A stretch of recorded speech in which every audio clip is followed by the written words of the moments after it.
Ladies and gentlemen, good afternoon. We're a little bit thin on the ground today, but hopefully more people will come in. My name's Ian Thompson, and I'd like to acknowledge today the Kaurna people, the original custodians of the Adelaide Plains and the land on which the university's campuses at North Terrace, Waite, Roseworthy and Theberton are built. So this afternoon I have a very great pleasure of introducing Professor Warren Bebbington, the Vice-Chancellor and President of the University of Adelaide. Professor Bebbington is the university's 20th Vice-Chancellor and has been in office since July 2012. Please welcome Professor Bebbington.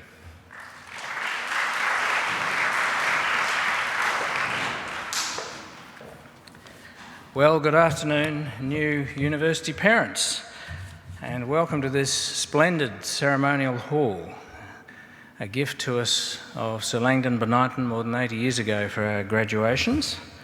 Bonython at that time owned the Adelaide Advertiser newspaper and was one of a group of great benefactors who really made this university possible. After today, it's quite likely the next time you'll be in this hall will be the day your student comes across this platform to take their degree in 3, 4 or 5 years' time. Congratulations and welcome to all those who are watching on podcast, I should add, around Australia and across Asia as well. You're also very welcome. Congratulations too on having a son or daughter who got in here this year. The mean ATAR to get into the University of Adelaide this year was 92.65, which is the highest in our history. Of our 86 first-year courses, only 6 had entry ATARs below 80. So this is a very, very bright group that we have this year, and you should feel proud that you have a student who's part of it. Having said that, though, if past data proves correct, 14% of those we admitted this year will not finish. Now, that might sound grim, it's actually better than the national average. In Australian universities, on average, 20% of students who begin a degree don't finish, or at least don't finish within 10 years, which is the way the Commonwealth defines dropping out in Australia. We have a retention program here that is better than most, and so our 14% is not too bad. Nevertheless, it's something we're very concerned about. And one of the reasons I do this talk is to talk with you about the things that generally cause a student not to succeed, and therefore what you might do to help stop that happening.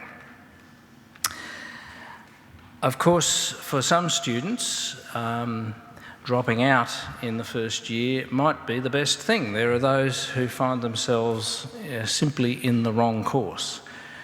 Careers teachers do their very best to help young people to make sensible choices, but sometimes the choice is not right. It is just plainly the wrong course, and it's sometimes difficult to know what the factors have been there. We have not a few students who start law basically because mum or dad was a lawyer and there's a sort of subliminal message that they'll be a lawyer too, rather than they have an inclination to the law. There are students in music, first-year music students, who are there having failed a commerce degree the previous year because Dad had said to them that music is no career for them and they're coming into the family business, so they've got to do commerce. So the student spends a year demonstrating that they're not interested in commerce, fails, and then finally is allowed to do what they like. Then there's students for whom university itself is just not the right place. And university isn't for everyone, and despite the message that's out there so intensely that what you need to do is finish year 12 and get a score to get into university, there are obviously plenty of other things to do in life. There is no shame in pursuing a trade or entering a business as an employee. This is not for everyone. Now, if your son or daughter is one of these students, there's not much you need to do because they're going to act out that they're in the wrong place and they're probably not going to last longer than the first year. And you simply need to allow them to do that and step back as it becomes clear that they are convincing themselves and you that this is not for them. They should emerge at the end of the year not feeling ashamed, but knowing that probably for them, departure from the course they're in is the best thing. That's a fairly small number of people, though, that are here. Let's just assume, for the sake of this discussion, that your son or daughter is in the right course. They've made a sensible choice. So what can you do to ensure they're not one of every 8, the 1 in 8 who isn't going to finish? I think there's 4 problems that usually cause a student not to complete when perhaps they ought to have, and I'd just like to talk about each of those. The first problem is the student who never makes the adjustment to university life. It is quite different from school. The bell is not going to ring at the end of the period. No one is going to take the roll. No one is going to tell them where to be next period or when to be there. Just nothing. Nothing will happen if they don't appear. So they need to develop self-discipline and organisation, self-organisation far beyond that they needed in school. And this is a different mindset. Some of them just never manage that. Now, what can you do about that if you think that's happening? Of course, there's 2 things that limit your capacity to do anything, and one of them is the lack of communication that some of us have with our sons or daughters of that age. I don't know about you, but when my 2 got to university age, there was precious little left that they did discuss with their parents. My number 2 son, who's in an arts degree, walks around the house 24 hours a day with headphones on, listening to his iPod, and communication with his parents is almost nil. My eldest, I learnt more about my eldest's time at university when I went to his 21st birthday party and heard the speeches by his friends about what he'd been doing the previous 3 years. That was really highly educational for me and his mother. The first time I understood what he'd been up to and indeed what sort of person he'd become. So there's the limit of communication, which often isn't the greatest with children once they get to this age. The other limit is there's a limit on your authority because this is the first thing in their educational life they've signed up for where you didn't have to sign the form or give permission. There's no report cards coming to you as parents. There's no parent-teacher nights. Indeed, you actually cannot find out how they're doing. If you call us up, we've got the limitation of the privacy law. We can't discuss their progress here with anyone other than except with their own specific written consent. So for the first time in their educational life, the contract is not with you, it's with them. And if they're not adult yet, most of them are about to be, and they're certainly going to be for most of their time here.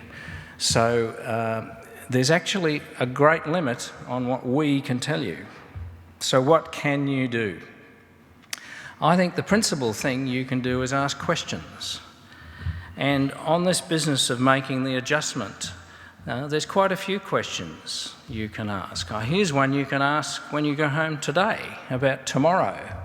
Do you know what lecture theatre you're supposed to be in at 9 o'clock tomorrow morning?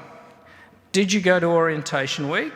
And if so, did you go on a campus tour and find out where your classes are? Because, you know, the number of students who arrive and step off the bus at 3 minutes to 9 with a 9 o'clock lecture with no idea that the lecture theatre is a 15-minute walk from North Terrace and in an obscure part of the university that they're not going to find unless they spend half a day working it out is regrettably not small. Now, if you have a son or daughter who didn't go to orientation week, fear not, you're not alone. About half of them don't. But if they didn't, they've got quite a bit to catch up fast just to get through the next 5 days. So ask them questions. Problem number 2 is the student who's not doing well and who never goes near their staff to ask or to discuss what's going on. The number of students who have failed a subject here and then you find that they never once went and talked about their problems with their tutor or with their lecturer is quite staggering. The thing about our staff here is that most of them have office hours. A good many first-year lecturers and tutors spend a quarter of their week seeing students one-to-one to talk about problems. And obviously, if things are not going well, step 1 for them ought to be to go and talk to someone on the staff. So that's the second question. Have you asked anybody for help? Have you been to see an academic staff member? Seems basic, doesn't it? But there's a lot who never do. Even in the student hub here, there's help to be had. There's essay writing assistance, there's a specialist math learning centre, there's a mentor program. There's help available for them if things start to go wrong. When I was a dean, I once had parents come to see me who, when they walked in the door, were absolutely enraged because they said their daughter had just been excluded from the university. She'd been thrown out of the university with absolutely no warning.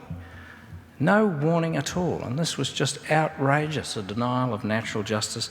Now, as they were going on, I was weighing in my mind what I could tell them and what I couldn't, and I did decide in that case, while I couldn't talk about specifics, I was going to open her file and give them some outline of what had actually happened. So I told them that after she'd been in the place for 4 weeks, there'd been a letter from the first-year coordinator asking her to come and see him because her progress wasn't going well, and then after 10 weeks there'd been a warning letter that unless she came and got some help, there were going to be problems, and then at the mid-year mark she'd been asked to go and see the head of school to discuss her progress and hadn't turned up, and then finally at the progress hearing, where her future at the university was at stake, she'd neither provided any written submission nor attended. Now, the parents were pretty dumbfounded because the girl lived away from home. She was in a university college, and Dad rang up every Sunday and said, "How's things going?" "Oh, great, Dad. Everything's going really well." So when they were left, they were still furious, just not with me. Peers in their own course, people with whom they can discuss work, prepare things together, revise together. A student who's just remained isolated and apart from all that. One of the things I tell the new orientation class is that one of the most important things in a great campus university is not what happens in the classroom, it's the group of professional peers that you develop at university, people who are going to be your colleagues for the next 40 years throughout your working life and who can open doors for you and help you in all kinds of ways. It starts right here in the first year, or it should, but no one's going to put you in a group. They have to work on it. Ian here, who is manager of our student hub, will tell you that the most in-demand part of the student hub are the little rooms where students can meet together and run their own student-generated tutorials, which are called what? What's the name of? Yeah, peer-assisted study sessions, PASS. These are the things that are booked out the whole time. One of the most powerful parts of preparing for success here is sitting down with other students and going through the work absent the lecturer. If they're not taking part of that, they're running a risk. So there's another question you can ask them as they go along. Are they making friends? Have they got people in their class they're talking to about their work? Are they spending time with them, discussing the work, discussing assignments? And fourth of the problems, of course, if they're making friends, sometimes they might fall in love. And would we deny them that? No, that's not the problem. What the problem is when they fall out of love, which sometimes then follows with an unbelievable intensity. One of the great problems in first years with students who get into strife is those who've had a failed love affair, and it just disturbs everything in the course of the day, including their study. Now again, there's help here. If you think this is going on, you need to ask them, have they been to counselling here? Have they talked to our support services? We've got a great array here of health and welfare services. We have people whose full-time job it is dealing with students who have fallen out of love or with similar problems. It's a serious issue. So, questions you can ask. The other thing you can do, aside from asking questions, I think, is to reflect about the home environment you're providing for them. Have they got a place at home that is uncontested for them? Quiet study space. They might have got through year 12 competing with little brother watching the television in the same room, might have, but it's not going to work anymore. They need a quiet place at home where they can study, because some of them are going to spend a lot more time at home than you think. Lectures these days are recorded, and you know, it's possible to function in a course without going to the lectures quite often. It's not something many of our staff would recommend. We have a policy of recording our lectures, and you know, it's a tremendously valuable thing to have. If you've missed a lecture because you're ill, there it is, you can access it. In revision, being able to replay over and over something you didn't understand till you do is a great resource to have. Nevertheless, there are a number who, after a time, would prefer to lie in bed and watch the lecture on the iPad rather than come into it. So, you know, see, one way or another, they're probably going to be at home quite a bit. They need an uncontested private place to be in.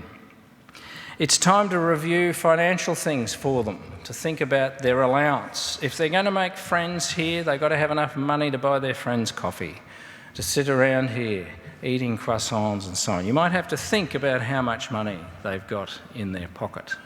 It's probably time too to think about whether the internet device they've got is good enough for a university course, because the student intranet, My Uni, and a whole array of other online resources are going to be enormously powerful. Students don't any longer come and sit in the library to study. They study in the bus, in the train, on their device.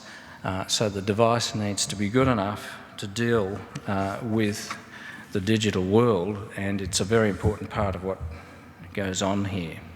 Of course, when it comes to thinking about money, you might feel they should go and earn some of it. Should they be working? If so, how much? Now, I'm here to tell you that our full-time students, on average, are working 12 to 15 hours a week. And in general, that's fine. That works well. Most of them can manage balancing 12 to 15 hours of work with a full-time load. There is a minority working 30 hours or more a week while enrolled full-time. And that, more often than not, is destructive. The number of people turning up in unsatisfactory progress hearings who've been enrolled full-time while holding down 30+ hours of work is considerable. So that's another conversation you can have with them, because the kinds of work they're going to be doing is not much good for their future, probably. It's, you know, flipping burgers or operating the cash register. It's, you know, they should do enough of it that won't disturb. And that's 12 to 15 hours a week. Time to think too about Christmas and birthday presents, because there is a significant impact you can make on their study with those. Let me give you an example. We have a policy here that we would like to see every student at some point in their degree have a study abroad experience, go overseas for a period, often a semester, to enrich their education. Usually, most often that happens in the third year. So, you know, the end of the second year, how about giving them an airfare for Christmas, you know, to somewhere relevant? I mean, it's an expensive business to bring off study abroad. If they go to one of our partner universities, they'll have no fees. We do what we can to make that easy, but there's things you can do to help. So just think about what you do with Christmas and birthday presents. Then in the last year, another policy of ours is we like them all to get some career readiness, to do a work internship or some work experience. And this time it's not flipping burgers and operating the cash register. We're talking about work experience in their profession. This is the most difficult thing to arrange, and of course we have officers here that work on arranging it, but sometimes you can help. You have professional colleagues who are in the area they're in, and you can help set something up for them in their final year. So asking questions, doing something quietly at home, that's about it, I'm afraid. Mostly, you've got to let go. This is the moment where you simply have to let go and give them freedom to make their own mistakes and stand on their own legs. There was a report released a week ago in Canberra of research on what's called helicopter parents, parents who beyond school at university hover over their students, even doing their assignments. I was reported in the media rather sceptical about some of this because, you know, the fact is, unless you're going to walk around the campus with the student and make sure they get to the next class, it's impossible to be a helicopter parent in a really meaningful way once they're at university. Better to let them go. If they're not going to learn to be a self-motivated adult now, when exactly is that going to happen? And their employer at the end of this is not going to want a helicopter parent with the employee. So letting go is an important part of all this, I think. You would have collected on the way in our information for parents, which has lots of useful things for you. And we also put on the seat a little dodger called our compact. A university is a very special community, and the thing ultimately that makes it work is a compact between our staff and our students, and this sets out in very brief term what you can expect of the university staff here and what they expect in return. There's a quality in universities of tolerance of people of different backgrounds, cultures, creeds.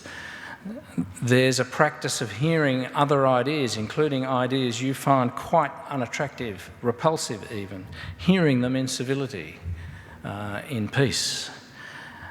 There's a number of other things set out there, and I'd encourage you to read that, because really it's what's on this sheet more than anything else that makes the university community so special and keeps its character. Now, in a few moments, Ian is going to point you out to the faculties where your students are studying, so you can meet the undergrad course coordinators, ask questions, see where they're going to be studying, and then we all meet again after that in the student hub, itself worth a visit, for some afternoon tea. But I'll leave Ian to explain the details.